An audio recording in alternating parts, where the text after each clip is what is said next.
Hello, Cs. Welcome back to the Other Side of Dreams podcast. I am your sister, walking with you through the seasons of reinventions and growth. I'm still on the journey too, but I've walked far enough to see what is possible. This is where midlife women rise, rediscover purpose, and build what's next.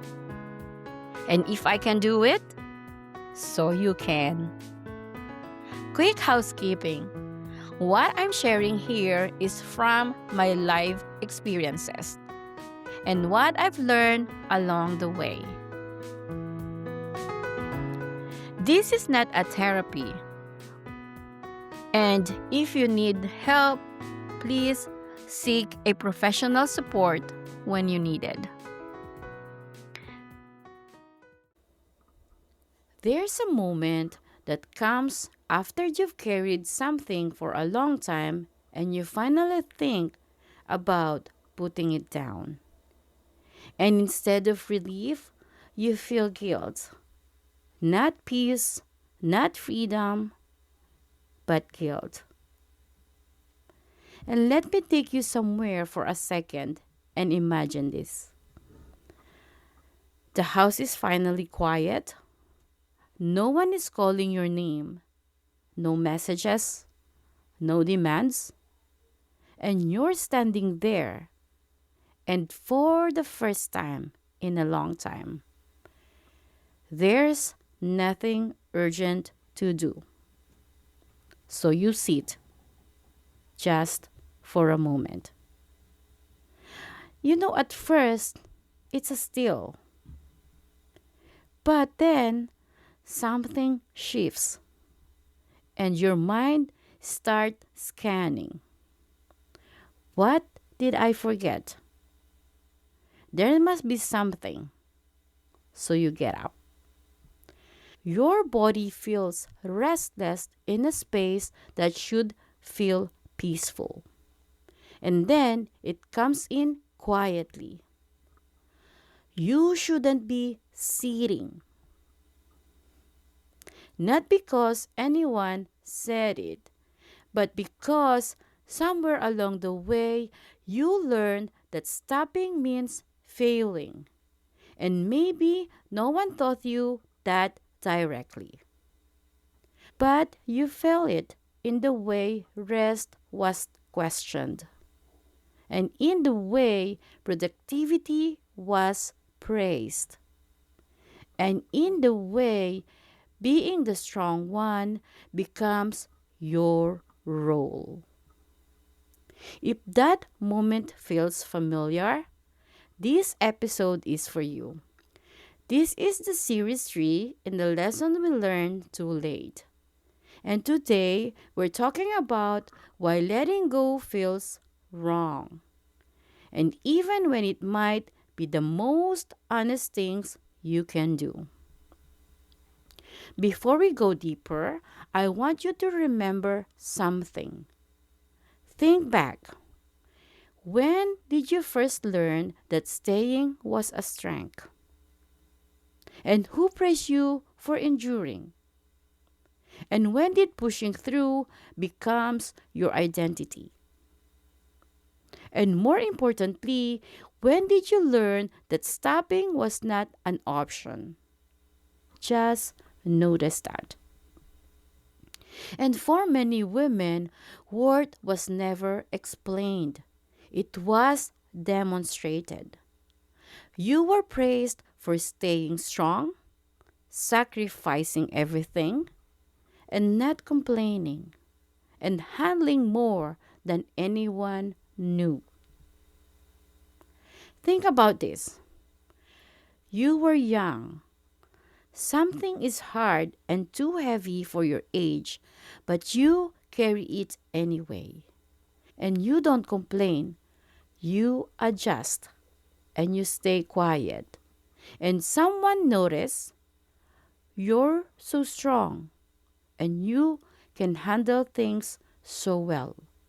So I don't have to worry about you.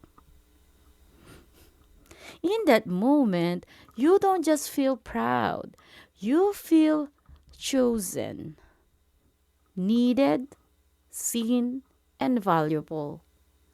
So you keep going, you keep holding, and slowly, endurance stop being something you do. It becomes who you are. And here's the part most people don't say out loud. When strength becomes your identity, you don't know who you are without it. So now, when you consider stepping back, resting, and walking away, it doesn't feel neutral. It feels like you're betraying the person you've always been.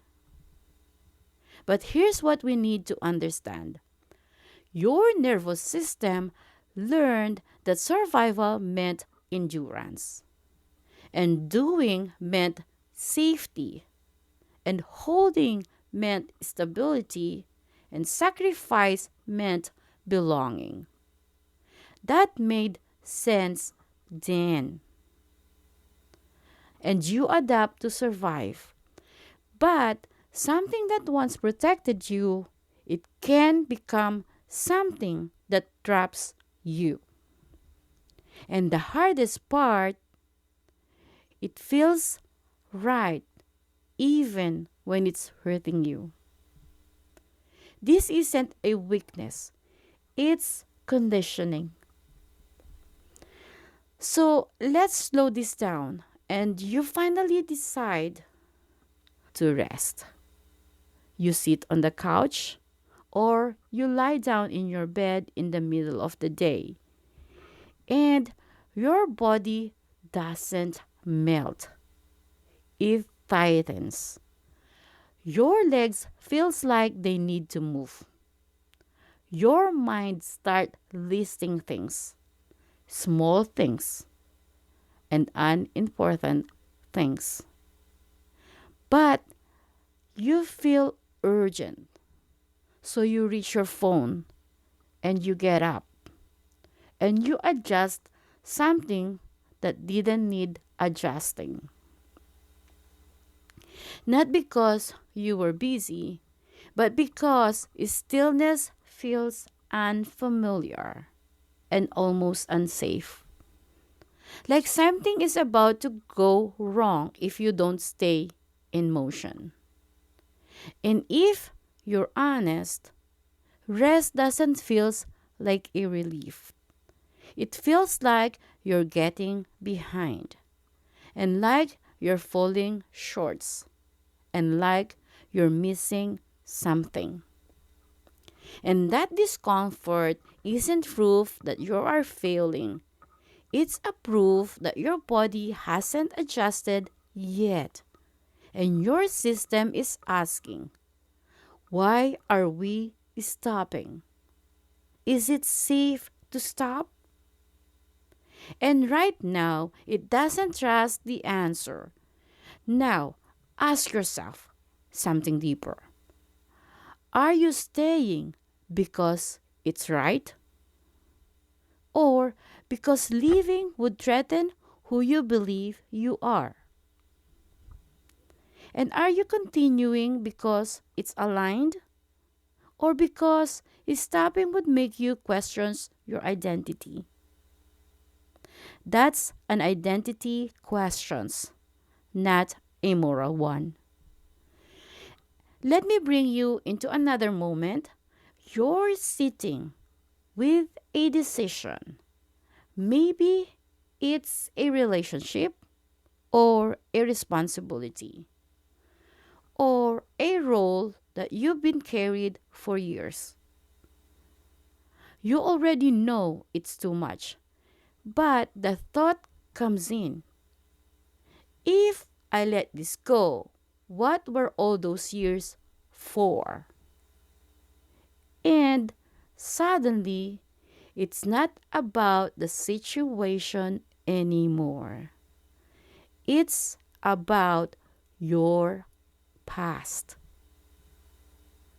You see all the time you stayed and all the effort that you made and all the parts of that keep you showing up. And living feels like you're saying none of it mattered. So you stay. Even when you are tired and even when it doesn't feel right anymore. Not because it's aligned, but because you're trying to protect the meaning of your past. And that's something many women carry silently. The fear that if they choose differently now, they have to admit it wasn't right before. But let's evaluate that belief carefully. Does letting go erase what you survive? Or does it honor the fact that you survive long enough to choose differently? What if staying was necessary then, but not required now? And what if growth means you no longer accept what you once tolerated? And endurance was once survival, but is it still survival now? Or has it become self abandonment? Sometimes staying is a strength, and sometimes living is a strength too. Maturity is knowing the difference. So there's another fear most women don't say out loud. And imagine this: you wake up one day and no one needs you, and no one is asking, and no one is depending, and no one is pulling from you. And for a second, it sounds peaceful. But then a question rises quietly. If I'm not needed, do I still matter? Because being needed give you structures, relevance, and identity. It told you who you were, and it gave your day directions, and it gave your life meaning. So when you consider letting something go, you're not just releasing a task. You're stepping into a space where your identity hasn't been clearly defined yet. And that space can feel like emptiness. But emptiness is not absence, it's a transition. It's the space between who you were and who you're becoming.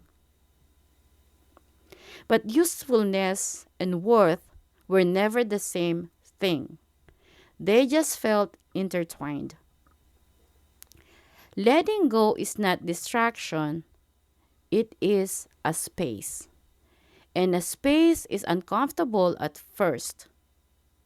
So stay there for a moment.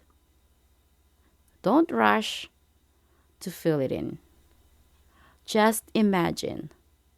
No noise, no demands, no rules to perform, just you.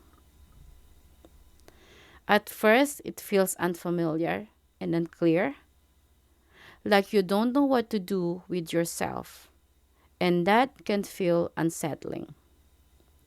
Because for so long, your value was measured by what you carried, and what you fixed, and what you held together.